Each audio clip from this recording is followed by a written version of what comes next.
Now, the South African Parliament has convened a high-level roundtable on the 24th of March 2026 to discuss podcast regulations.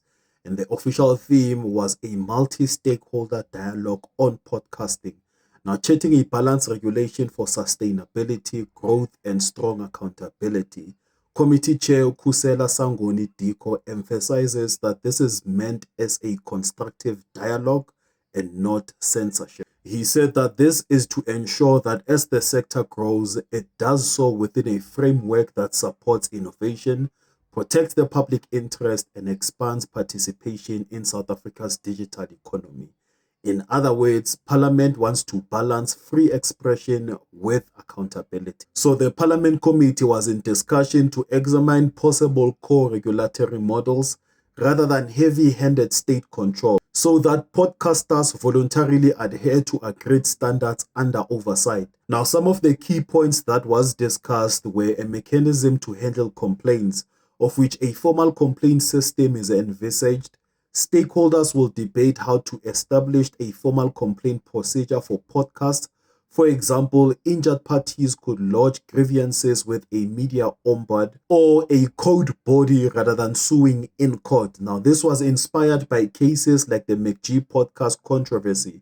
Currently, only those with deep pockets can sue for defamation. So Diko argues an accessible process is needed.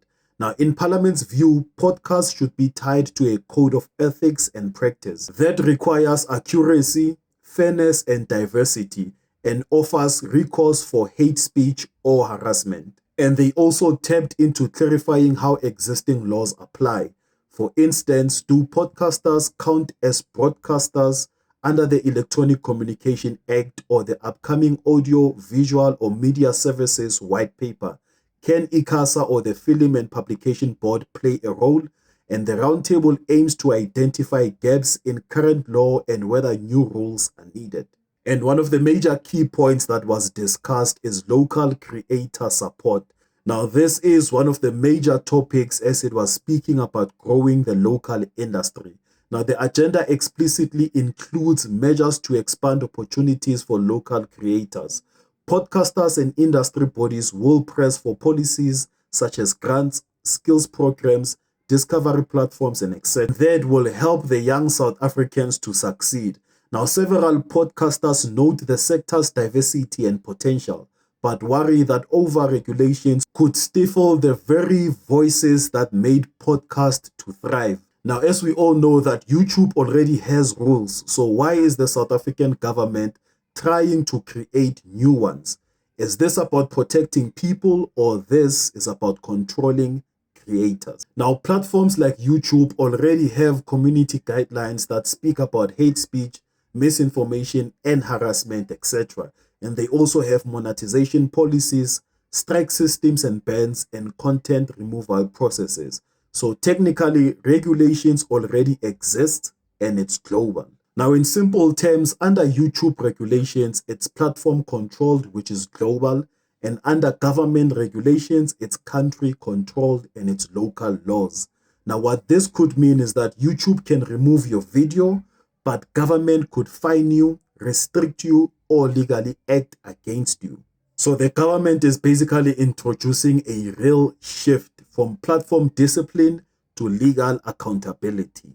And according to the government, this is necessary because of podcasts are now mass media, and there's no accountability for misinformation, and anyone can publish content with no oversight.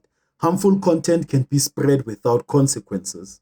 So the government wants to structure complaints handled locally and accountability beyond just YouTube strikes. Plus, South Africa has a massive youth unemployment crisis. But here's the reality of things. Thousands of young people are already content creators. They are already working just in a digital economy. If government focused on negotiating with TikTok for local monetization access, creating creator funds or incentives, and also supporting digital entrepreneurship, this could lead to job creation, build sustainable income streams, and grow the digital economy. Because in my view, you cannot regulate people into prosperity. You need to enable the people first. So if South Africa really wants to fix the creator economy, it shouldn't start with control. It should start with making sure creators actually get paid. What are your thoughts?